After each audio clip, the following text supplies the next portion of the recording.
Hello and welcome to Pursuit365's show on spirituality. I'm your host, Rani Sanghera, holistic healer, psychedelic guiding coach, and registered yoga teacher. Today, I'm excited to have our next guest, Nina Buddhdev. She is, I believe you started the BANDISH Network Society. She's an artist and also has roots in art. So, Nina, it is very exciting to have you on the show. Would you share a little bit about yourself? Thank you. Thanks for having me. Yes, I'm Nina Buddhdev. I am by spirit and by qualification an artist. I studied at the Royal College of Art years ago. Born, brought up in the UK, so art was always my way of finding my sense of identity.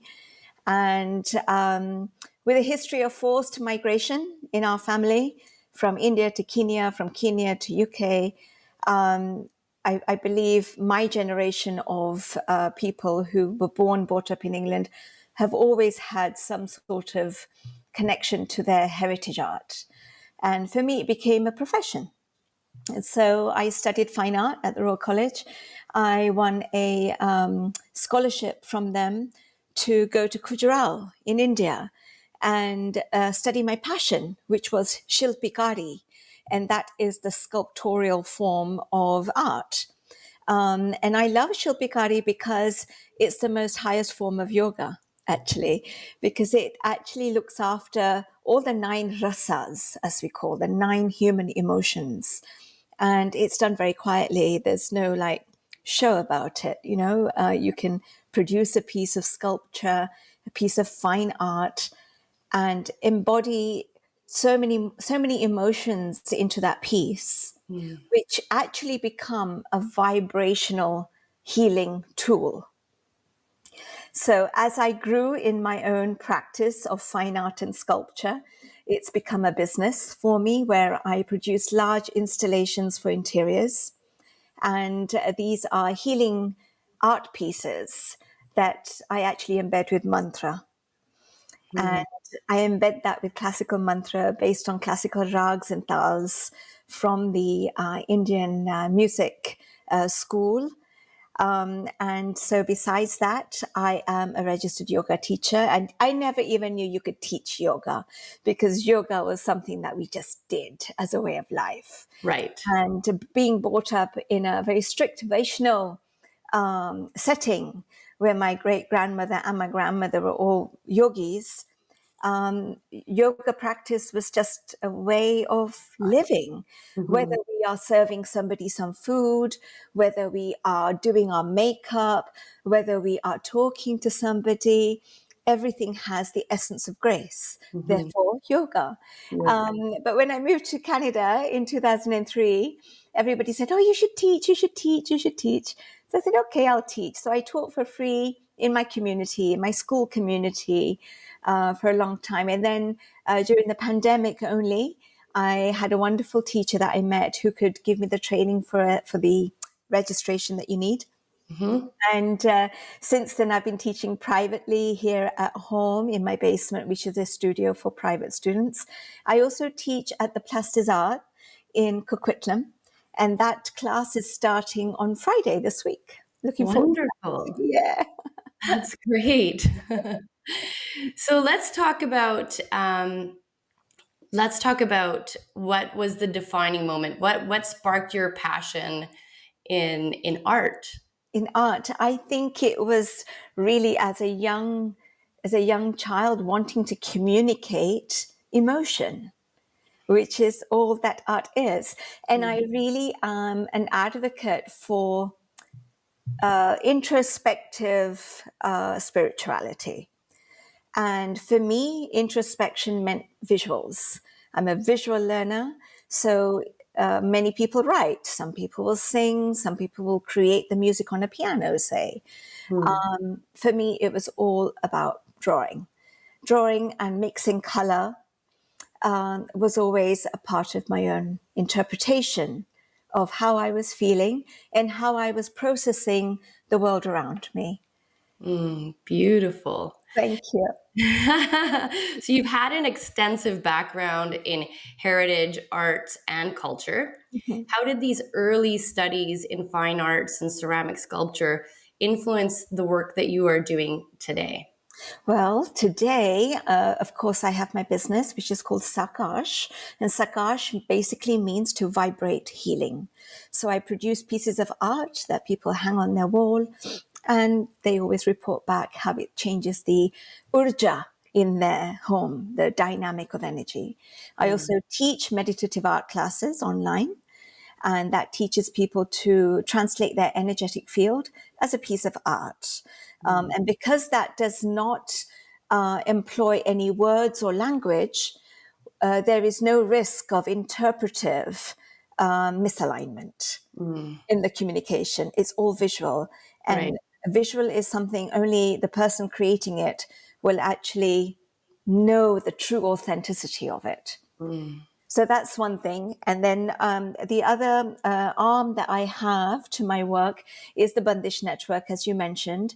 And the Bandish Network is a collective of about 6.6 thousand artists. And they somehow have found me, somehow we've resonated with the authenticity of the work that we do. And I basically champion them. So a lot of artists are practicing their art form, but sometimes in the, we call it janjat, in the janjat of the world, in the back and flow of the world on how to make their art work in the world, they lose that connection with the spirituality of their art. mm, So I give them what they need in terms of resources and support for them to truly go back to being the artists that they are by their true nature. mm. We don't, Beautiful. we don't want artists becoming politicians. It's not No, enough surprise, right? no, we have enough of those. Yeah. Although they're important, but artists are very precious. And, we were always brought up in the Vaishnava tradition to learn that to be an artist is your soul's reincarnation process as being at the highest level, closest to the divine source. Mm. And that is a known philosophy, a known theory, and a taught practice in my lineage. In your yoga lineage, Yeah, in my life lineage, in your through life the lineage. family. Yeah, through the family, through the ancestral knowledge that has been handed down, which is an oral tradition. Things are not written down. Mhm. And the things that are written down and translated are sometimes in misalignment. So I think it's so important to gather as practitioners and be open to knowledge exchange. And this is the other part of my yogic work that I do. I run knowledge exchange lessons and knowledge exchange meetings, which is really very approachable and accessible. I think too, a lot of that transfer of knowledge, you can't learn it in a book. It is an experiential, it's an experiential knowledge. You have to experience it to know it. You have to live it to know it, Mhm. right?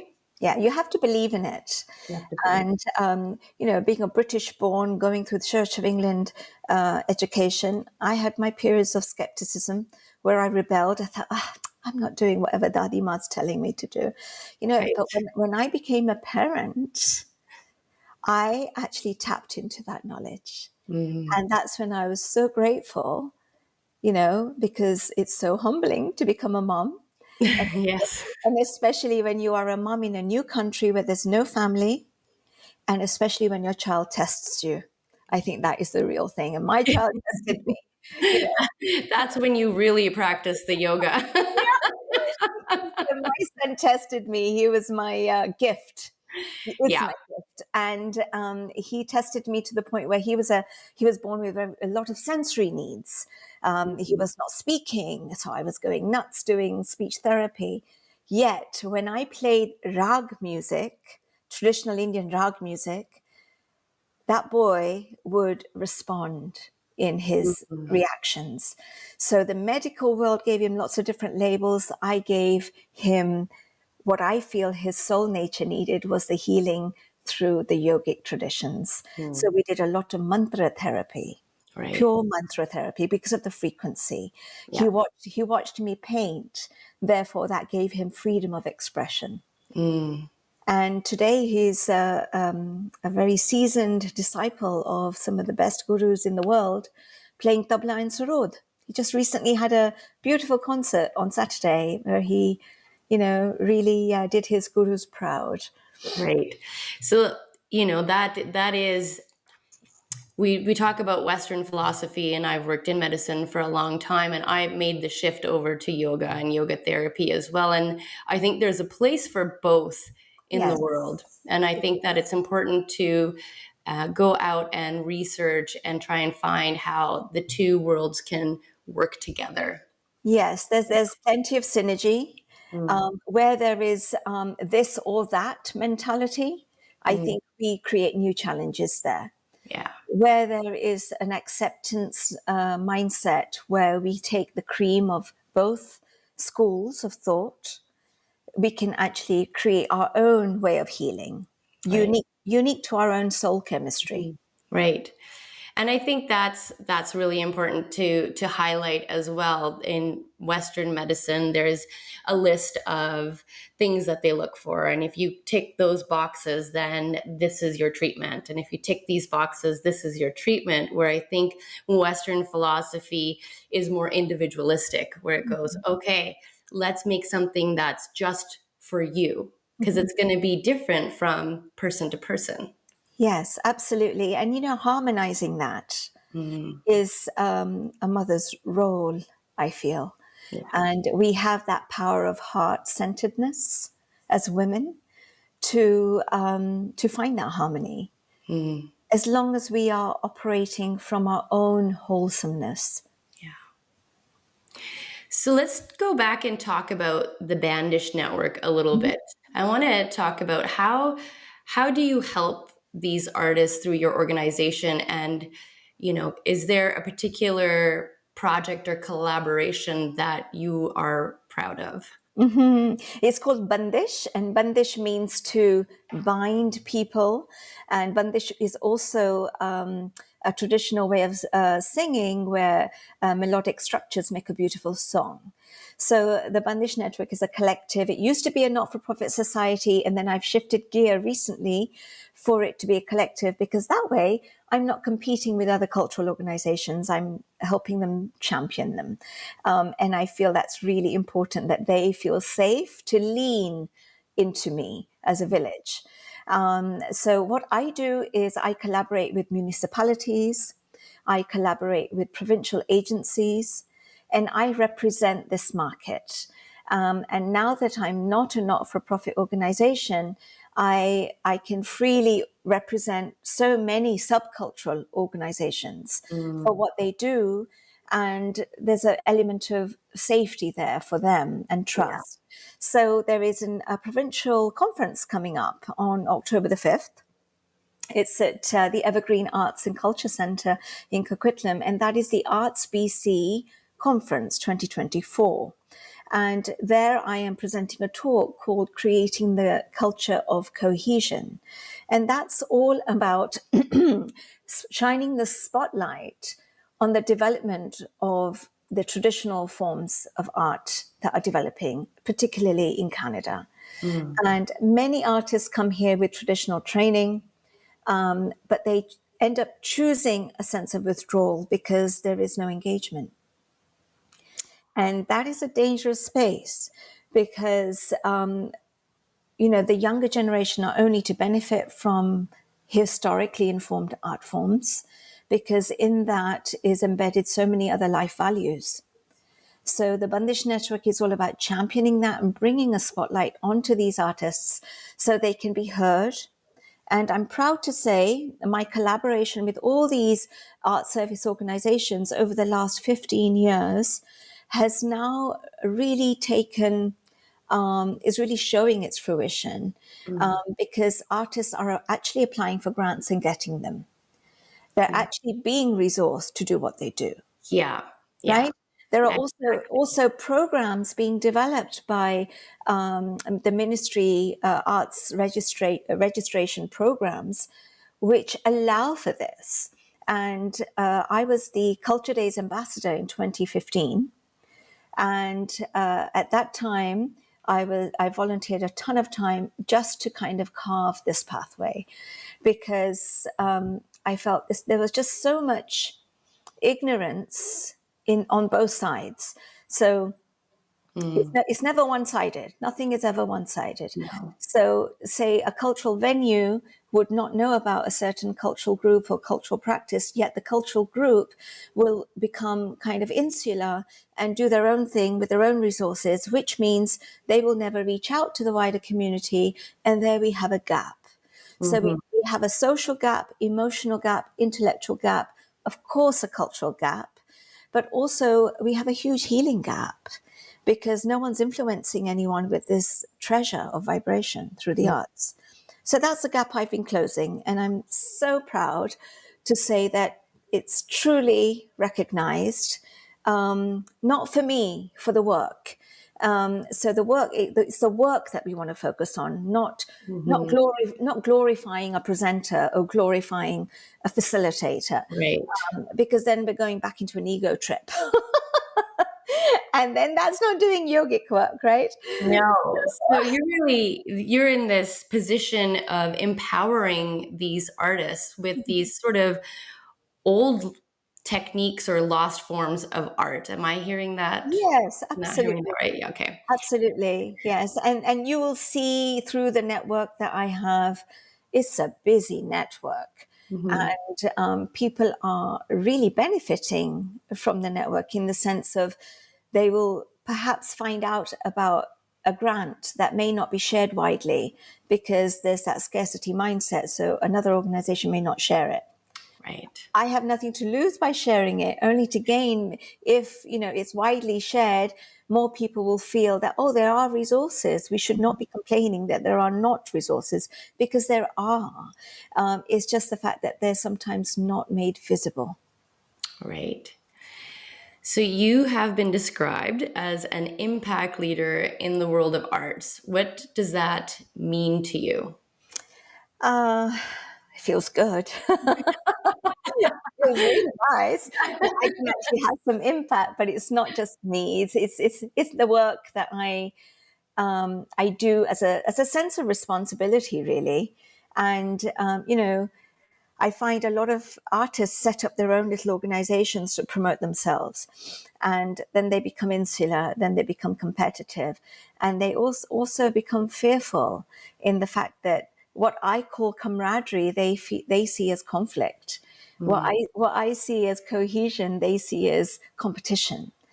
And therefore all ships are not rising together, so Right. to speak. And that this is how I'm pleased to say that the leadership in various organizations run by the government, run and financed by the government for arts and culture and heritage, they are giving space to this line of thought to be heard and explored.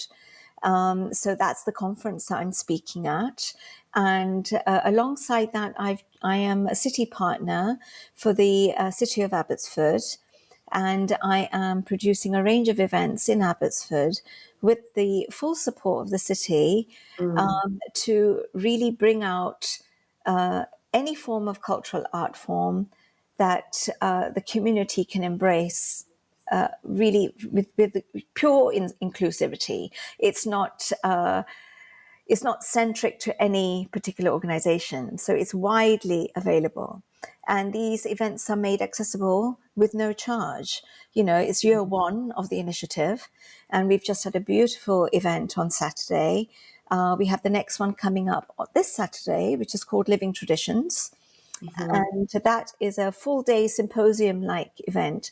So I'm teaching Yog Bhava, which is my form of yoga. Bhava is expression, Yog is Yog. So it's the expressive art of Yog that I'm teaching.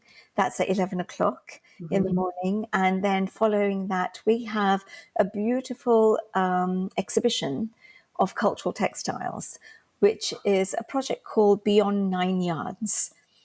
And that started in my kitchen years ago with some moms saying that, cultural attire how important that is. So now it's become an initiative that I'm touring with, and it's in Abbotsford this Saturday. So we have a Cantonese opera artist coming to share her cultural attire and operatic wear. And then we have a beautiful local personality in Abbotsford showing the art of Sola Shringhar, which is with art of sari, of making up the beauty of the feminine grace, embodying that temple divine goddess like beauty. Yeah. So that'll be really interesting. And then we're just shining a spotlight on her. United Way have provided lunch for us. So, and it's free to attend. And it's free to attend. Yeah, That's yeah, great. yeah. So you've been working to bridge that intercultural and intergenerational sort of gap or within communities. What challenges have you faced along the road along the road? The main challenge is the separateness that we have in our communities. And there's a reason for that separateness. You know, say 30 years ago, a lot of culturally minded leaders were not given the support they needed. Right? They were kind of said, we can't really handle that. You know, the cultural centers, the funded organizations did not know how to integrate that kind of programming. So cultural organizations made their own collectives, which are now today licensed not-for-profit organizations, and they became self-sufficient. Now, they became self-sufficient as a form of survival, and good on them for doing that. The only problem to that now that we have this call for engagement and EDI is that some of these people are so self-sufficient, they don't need to engage. Right. That separateness in yoga Yeah. is the root cause of all of our illnesses, right? Yes, yes. And And that applies to society as well. absolutely. So there is, in the arts and culture and heritage sector, I speak a lot about this. I call it a perpetual divide. There's a perpetual divide happening simply because of the systemic barriers. And, you know, everyone is trying to dissolve these barriers, but this is the current challenge. We are in a current challenge, which we're all working with, right? To allow for different ways where we can, in bite size, kind of dissolve small challenges and really gain the trust of cultural organizations, gain the trust of cultural leaders to actually engage. And I've had some success with that with some organizations around the province where I've been working as a consultant with theatre programming teams to integrate cultural arts and artists as part of their season programming. So when they do that, that translates as a language to the cultural community that, oh my God, we're really noticed and we're cared for and we are regarded as something valuable. Yeah. So when we're looking at the future of arts in Canada, what role do you think diversity is going to play? I think it needs to take a more authentic role. And I think it's a two-way street, as I say. You know, do people want to be diverse? That's the first question. Or are they quite comfortable in their silos? The silos are not healthy in the grand scheme of things, you know, with the blue sky thinking. It's not the way forward because the younger generation will not know how to integrate their art form into mainstream. And when I say that, they don't need to dilute their art form for it to be integrated. Right. They can keep it as authentic as they need to. But we are underestimating our societies by not integrating them because only this weekend, another example in the work that I do, we had a beautiful question answer session and some of the artists thought, I'm not sure how long we can do this because maybe people don't know what to ask. You would be so surprised the amount of knowledge and inquiry and curiosity Hmm. people hold about each other, Yeah. and the beautiful questions that come out. And it shows that maybe as cultural practitioners, are we truly engaging without judgment? Or is our judgment the barrier? Hmm. Are we underestimating the potential of our integrated societies? Yes, we are. And I know that because I've been testing this model since 2015. So, yeah, so this is my line of work. I love it. And I'm always open for collaboration too. Beautiful. I love that. And you're also you act as a mentor. You have a mentorship program. Mhm. So, what advice do you give to young and emerging artists, sorry, in Canada? So, the emerging artists, I mentor them to think widely. Many of them have adopted the social constructs in their mindset. And therefore, that's what they are working through. So I try and disrupt that. And I also have a mentorship program called MAA, as in Mhm. mother. And that is from my own personal experience of being a young mother here. That's a mentorship program for young mothers who are nuclear family holders in Canada and may feel very isolated. And they lose connection with their own personal creativity. And then that affects their entire life and the wellness of their family. Mm. So that is a initiative very close to my heart, and it's very accessible because it's online now. I used to do it as a cafe kind of mentorship, but in the pandemic we went online, and that's how I'm continuing it. That's beautiful. I feel that that really helps people moving to Canada and especially coming into a totally new culture and still trying to hold on to the values that you had from the country that you came from. Yes, and knowing that those values are not all that different Yeah. to the values that everyone holds. We're very lucky in Canada that Mhm. there is a shared value vibe, so to speak. Through your mentorship, how do you help artists and organizations grow and gain international recognition? So I usually nominate them for participation. I seek out opportunities for them to be paid to go across the pond and share their craft. And I really encourage them to collaborate. When young people collaborate with other artists in other cities and countries, they are by nature opening different doors. Can you give us an example of one of your students or Yes, yes. So mentees? many of my young mentees have taken part in programs in UK for the youth yatra that we call. That was some years ago. And then from that, they got the ripple effect benefit of being invited for solo performances. And the same goes in California. You know, the Bay Area is abundant in young artists from different cultures, and it's not all that far for us. So, you know, that is another bridge that BANDISH Network makes, and also working inter-province connections, which are really important. I think it's very easy to get kind of fixed and comfortable in your own province, so to speak, if not only in your own city, you know. So, and, you know, the online programs and the digital programming has really helped. Mm. One of the key areas in Vancouver that has opened up doors for young artists is the Vancouver Symphony Orchestra's Day of Music, where some of the musicians have been participating over the last 2 and 3 years. And that is, again, a free event to the public. Mhm. And that is where so many people come, and you can see the diversity in the audience, that they are so inspired by that opportunity to come and meet their curiosity. And their curiosity is at a level of, it's an educated curiosity. They've done their homework.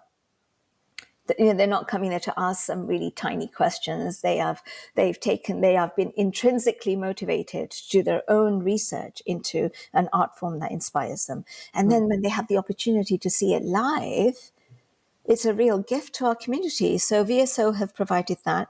The Culture Days campaign has also applied that really, really well. And I've been an ambassador for them and now an alumni. And then there's so many networks that are doing this. So I'm working in partnership with these networks to really enhance this work. What are you excited about in the arts?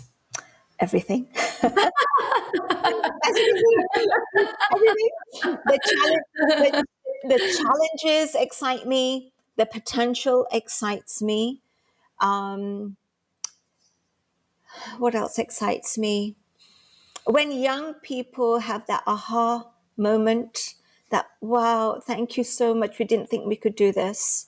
That excites me. Mm. So the CBC network run this program called 30 Under 30s. Mm-hmm. It's the 30 Under 30s hottest classical musicians in Canada. That's the program, something like that. Yeah. And in 2016, I championed a young artist who'd been in BC for only a couple of years, feeling awfully isolated. And he's a beautiful person and a musician. So I championed him and I just made a proposal and made a case for him to be a part of this initiative. And the producer was just so open and so embracing that this young fella got named as the first Indian classical musicians to be in this program, 30 in the 30s. And it was amazing. And so since then, I've had 2 or 3 other nominations that I've made, and they've all been accepted. So these kind of creative challenges excite me because you don't need to wait for an opportunity to be handed to you, all drawn out, mapped out for you. Mm. And I suppose that's my nature because I am an artist. If my brush, I cannot plan for my brushstroke to go a certain way, Right. right? If Yeah. I feel like going that direction, I will, right? And I suppose that translates into how I work. And currently, there's a new Kathak artist in town who is amazing. Kathak is a beautiful Indian classical dance form.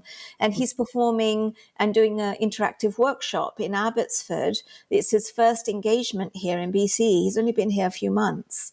And he's doing that on October the 5th. Mm-hmm. And again, this event is free for people to register for. Wow. That's incredible.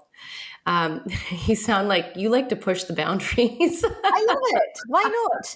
And actually, I have to say, I'm so grateful that maybe it's the way I push the boundaries that it's welcomed. It's not looked upon as interruption. It's looked upon as a friendly kind of nudge. Well, you don't make progress without pushing some boundaries here and there, you know? Yeah, well, there's been some obstinate doors that I've cracked open as well. And Yeah. that has been tiring. Trust me, it has been tiring. Yeah. But when you see the door open, it totally is up to me whether I choose to be tired from it or choose to be excited for it. And I choose the excitement because I know it's something that's driven me to be persistent and pervasive enough to keep carving out opportunities for artists. Yeah.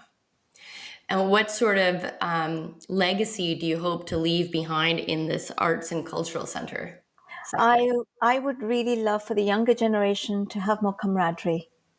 I would like them to challenge each other, be authentic with each other, not to tread on eggshells around each other because they're afraid of being put on the shelf. And I would really like for them to be honest in their engagements and really stand by their own principles of collaboration, cooperation, and empowering each other, because there is a huge amount to be gained for them to work together. Mm. Yeah. And so, a question that I ask pretty much every one of my guests is, what does spirituality mean to you? Life and the way we think, the way we choose to think. Spirituality is in absolutely everything. It's in the way I may be thinking about you right now while I'm talking to you. It's a heart-centered practice, it's a mind-centered practice, and spirituality lives in our gut. So I do feel on a really practical level, it's so important to look after our own well-being. What we put in our mouth, what we give out, all of that is so important. Right. Yoga happens now, right? It's the first line. Yes. Shasana. Yoga is happening right now. Absolutely. Yoga is everywhere. How you serve others, how you welcome others in times of disagreement, how you resonate with each other even after that. Spirituality for me lives in relationships, and relationships is what makes the world go round. Beautiful. And to our listeners, we pronounce yoga yog, actually. And it's a Western mispronunciation of Yeah. a Oh, word. that's okay. It's okay. It's It's okay. fine. It's It like, doesn't matter. Yoga doesn't mind. yeah, Doesn't it's mind. okay. We shouldn't. Nothing's wrong Nothing when is it's wrong, when it's the right intention. It's not wrong, of course. and we must not wrong it No, because we don't have the authority to do of that. course not. No.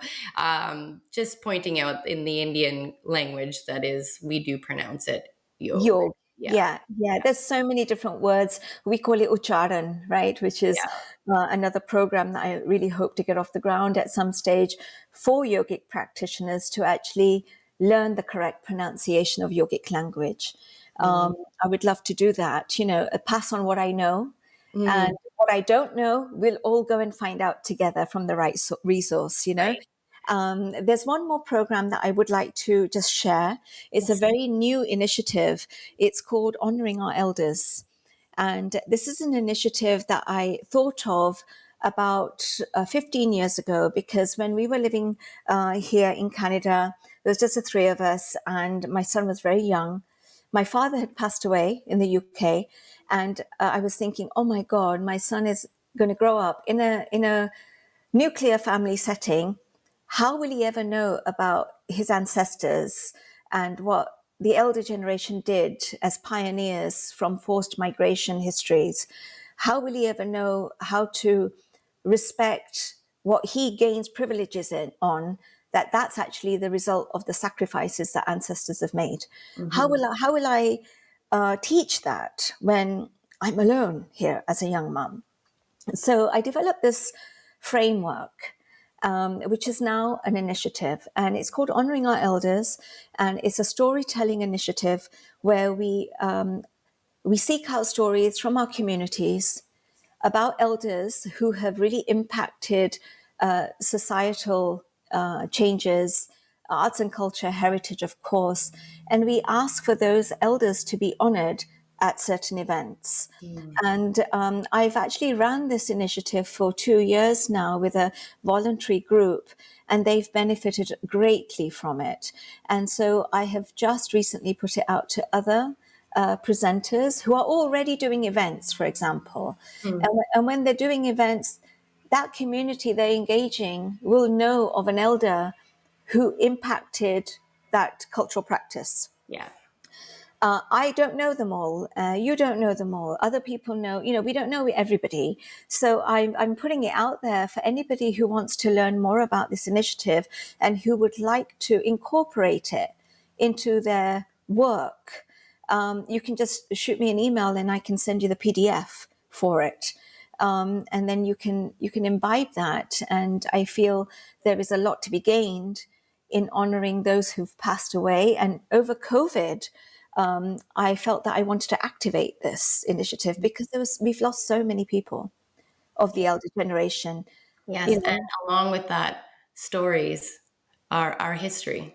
yeah, a history of so many different cultures. A friend of mine who is a Korean operatic singer, she's developed space for this initiative in her presentations Mhm. because she sees that we don't need to glorify people, but we do need to acknowledge them. And this initiative is not meant to glorify the presenter. right? It really has to be used in its authenticity. Right. Yeah. And it is there to actually pay tribute to people who have impacted BC. I'm in BC, so I'll talk about BC. It's meant to impact, it's meant to tell the story of how they have impacted in a ripple effect the entire community at large. And that exists all over the world. You know, anyone can take this initiative And any culture. in any culture. Yeah. And that's the intergenerational honoring that is very dear to me. And I feel it will naturally, intrinsically motivate young people to be the best version of themselves, Yeah. which is an inner compass that cannot be taught. No. No. Beautiful. I love all of that. I want to say thank you so much for taking the time to speak to me today. That was a lot of information. You are doing beautiful, beautiful work. So thanks again for being here today. So are you. Thank you for doing this beautiful work in helping people like us speak about these ideas. And thank you for having me. You're welcome. And to our viewers, if you want to get in touch with Nina, I will have all of her socials in her bio, and you can follow the links there. And we will see you all in the next episode. Thank you.